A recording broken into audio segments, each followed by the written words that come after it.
Welcome to another episode of Books and Bytes. Today we're diving deep into Aldous Huxley's Brave New World. Yes, a book requested by you, our listeners. And it's quite the journey into a future built on stability, community, identity, but achieved in some pretty startling ways. Absolutely. We've got these excerpts showing us the Central London Hatchery and Conditioning Center. It's where humans aren't born anymore. They're decanted. Decanted. And we see the fertilization process, this Bokanovskification thing. Yeah. Creating identical humans in batches. Exactly. Up to 96 identical embryos from one egg. And then the conditioning that slots everyone into their caste, alphas, betas, gammas, deltas, epsilons, each designed for a specific job. Our mission today really is to unpack how this world actually works. What are its values?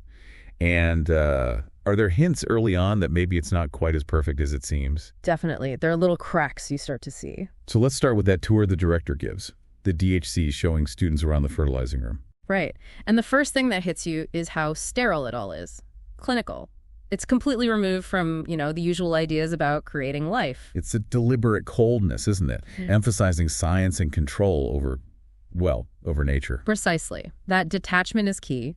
The world state rejects natural processes, embraces technology for everything, even making people. It removes the messiness, the unpredictability. And then Bokanovskification. The director calls it a major instrument of social stability. It's not just about making lots of people efficiently. No, it's about uniformity, creating identical workers for identical jobs. Predictability, control.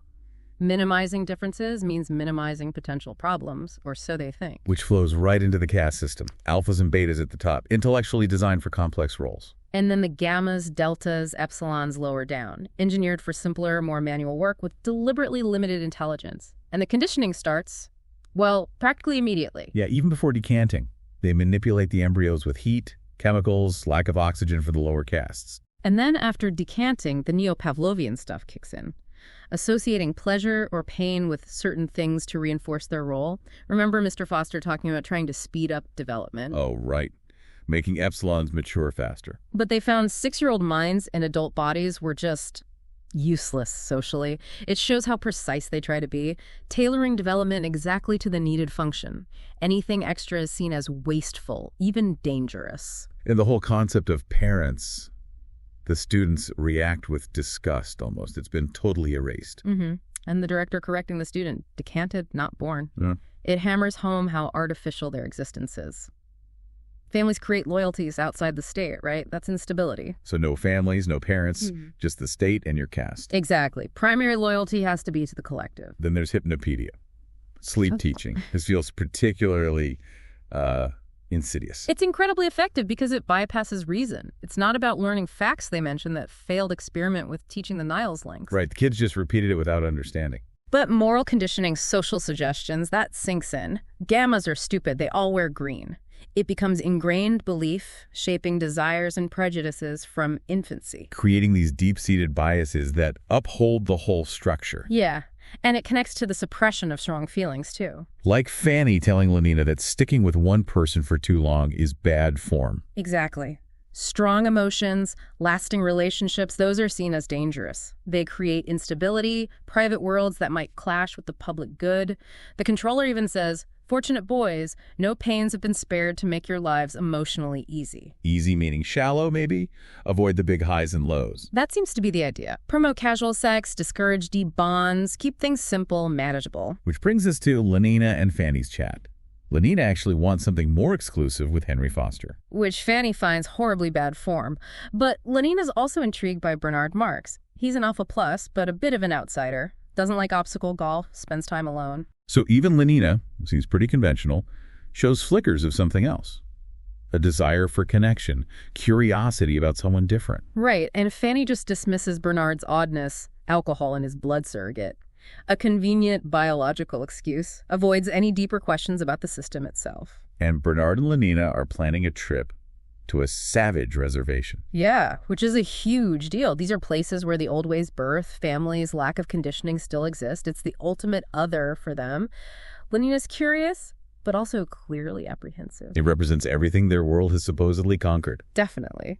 We also get those principles like ending is better than mending. Fueling consumerism, right? Yeah. Don't get attached, just buy new stuff. Keeps the factories running. Exactly. And mentions of things like the British Museum massacre hint at a turbulent past they used force to overcome. But now, as Mustafa Mann points out, they have surer methods. Ectogenesis, conditioning, hypnopedia, psychological control instead of brute force. Much more efficient. And that scene on the roof, Mm-hmm. Bernard and Lenina looking at the view. Oh, yeah. Lenina just sees it as perfect for obstacle golf. Her conditioning filters everything. While Bernard seems to actually see the beauty, maybe feel something more. A little sign of his difference. It really highlights their different conditioning, their different values. Okay, so in part 2, Bernard's feeling of being an outsider really grows, doesn't it?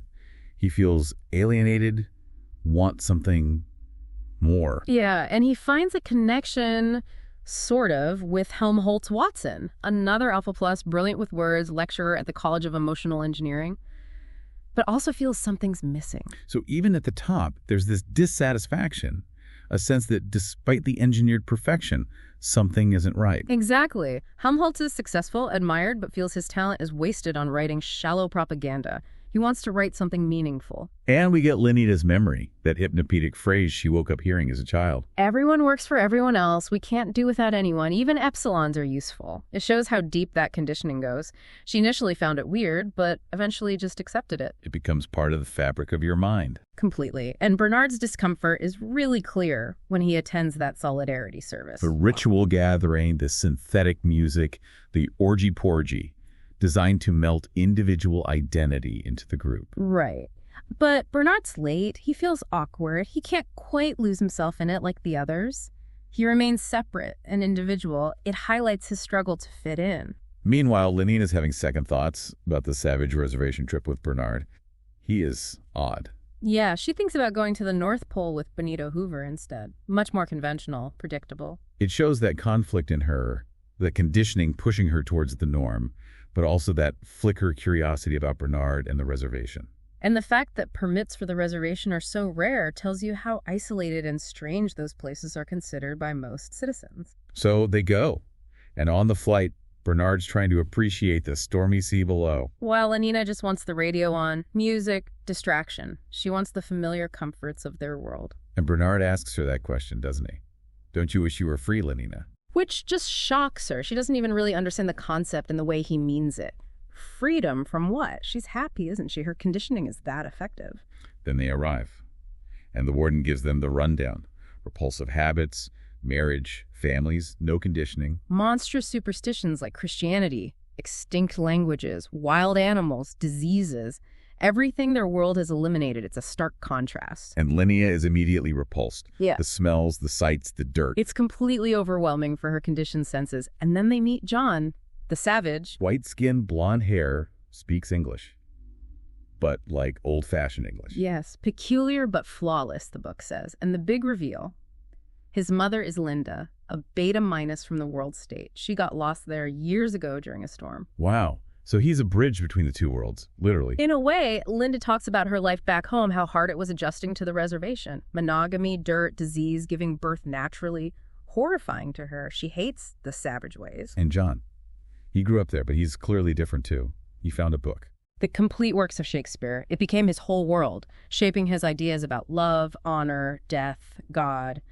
Concepts totally alien to the world state. It gave him a language for complex emotions they just don't have, but it also isolates him, right? Yeah. Even from the other savages. Absolutely. He mentions being rejected during a ritual, feeling alone. He's discovered time and death in God, things the world state tries to eliminate. He doesn't fully belong anywhere. And Bernard sees this. Yeah. And thinks. Opportunity. He realizes bringing John and Linda back could make him famous, important. It's purely self-serving. So he arranges it. And their arrival back in London is dramatic. Huge shock. Linda, first of all, she hasn't had the treatment, so she looks old, wrinkled, fat. It's horrifying to people conditioned to perpetual youth. A walking nightmare for them. And then Bernard presents them to the director and reveals the director is John's father. Public humiliation.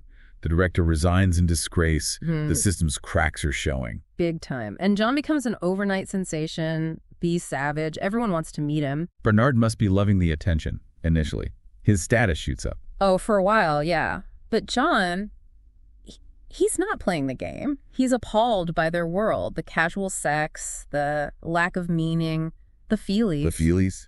Those sensory movies? He sees one about Othello. Yes, and he's horrified by how it trivializes the tragedy, turns it into mere sensation. His Shakespearean ideals clash completely with their shallow entertainment. He starts refusing to attend parties, rejecting their customs. How do others react? Like Helmholtz. Helmholtz is actually intrigued. John talks about poetry, soul, intense emotion things Helmholtz feels are missing. There's a connection there. But Mustafa Mond, the world controller. Mond dismisses it all. Old, useless ideas. Interestingly, when Bernard writes a critical report about civilized infantility, Mond is just amused. He sees the flaws but thinks they're necessary for stability. He lets Bernard off for now. John's alienation just gets worse, though. The visit to Eton. Yeah, seeing all the identical Delta twins working, it deeply disturbs his sense of individuality. And then the date with Lenina. It goes badly wrong. Catastrophically. He has these intense romantic Shakespearean ideas of love and virginity. Lenina just wants sex, as she's been conditioned to. He can't reconcile his feelings with her casualness. No, he calls her a whore, rejects her violently. She's bewildered and hurt, takes soma to cope. He's left distraught. The gap between their worlds is just too wide. And his horror continues at the hospital, seeing the death conditioning. The children being desensitized to death, treated like a normal, unemotional event, it clashes fundamentally with his sense of life's sanctity and the meaning of loss. Which leads to Linda's death. He sits with her, remembering her stories, her songs. Real grief. A profound, messy human grief that the world's state citizens can't comprehend. And when she dies and the Delta clones arrive for their soma ration, he snaps. He tries to stop them, throws the soma away, shouts at them to be free. It's this passionate, desperate attempt to make them see their incitement, but they just react with confusion and anger. It's futile. They're too conditioned. This leads to the big confrontation, doesn't it? John, Bernard, and Helmholtz are brought before Mustafa Mond. Yes, the philosophical climax. Mond explains the world state's choices. Why they sacrificed art, science, religion, freedom, all for happiness and stability. Happiness defined as the absence of suffering, constant pleasure, however superficial. Exactly. Mond argues that high art and deep emotions lead to instability.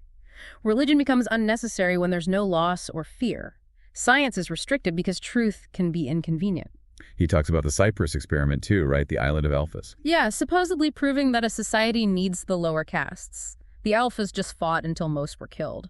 It justifies the caste system, in his view.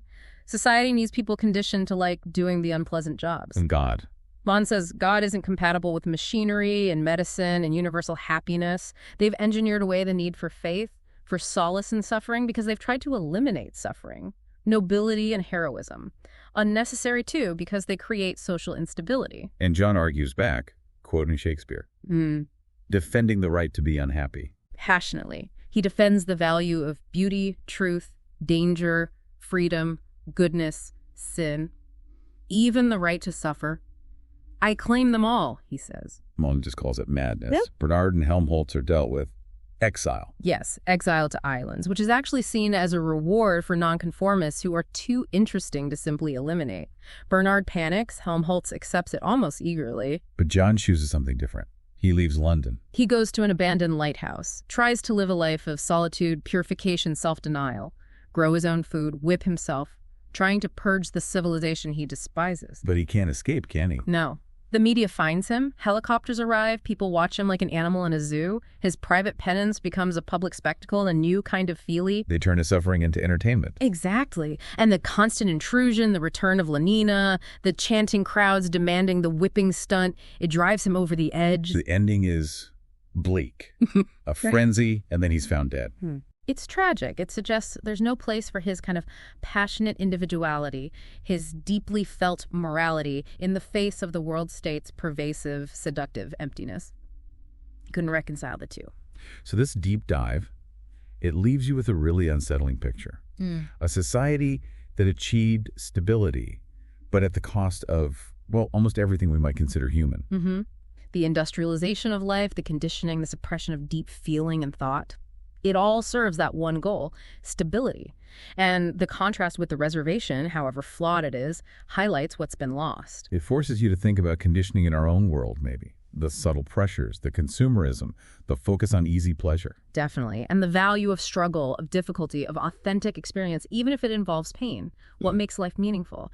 Huxley forces us to ask those uncomfortable questions. It's a powerful cautionary tale, that's for sure. Still incredibly relevant. Absolutely. It challenges our ideas of progress and happiness. Well, if you want to grapple with these ideas yourself and experience the full force of Huxley's vision, we absolutely recommend grabbing a copy of Brave New World. You'll find a link for it right there in the description. It's a book that stays with you long after you finish it. Definitely. And if you enjoy this deep dive and want more explorations of fascinating books, please do subscribe to Books in Bytes. We'll be back soon with another one.